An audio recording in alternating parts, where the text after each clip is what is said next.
సిరిసిల్ల పట్టణంలోని శాంతినగర్లో పేలుడు కలకలం సృష్టించింది. మానసిక స్థితి సరిగా లేని ఓ మహిళ చెట్ల పొదలకు నిప్పు పెట్టడంతో అక్కడే ఉన్న డిటోనేటర్లు పేలి మహిళకు గాయాలయ్యాయి. అయితే కొంతమంది బండరాళ్లు పేల్చేందుకు తీసుకొచ్చిన డిటోనేటర్లను అక్కడ వదిలేసి వెళ్లినట్టు తెలుస్తోంది.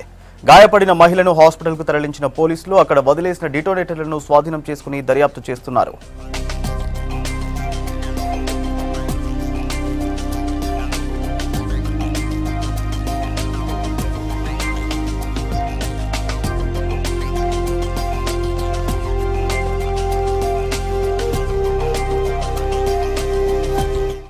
బ్లాస్టింగ్ సిరిసిల్ల మొత్తం శాంతినగర్ మొత్తం పెద్ద సౌండ్కి వచ్చింది.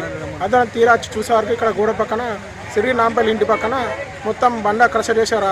సుమారు బాంబులు ఒక 30 దాకా ఉన్నాయి. అందులో ఒక ఆమె పిచ్చామె మత్తిసింతలు ఏమిటి ఆమె శాంతినగర్ చెందిన ఆమె వేరుకుంటూ పోవడం బ్లాస్ట్ అయ్యి ఆమె తీవ్రంగా గాయపడ్డది. వెంటనే పోలీసులు వచ్చి మిగతా ఉన్న బాంబులు కూడా రివ్యూ చేయాలి. చాలామంది పిల్లలు మెయిన్ రోడ్ తిరుగుతూ ఉంటారు.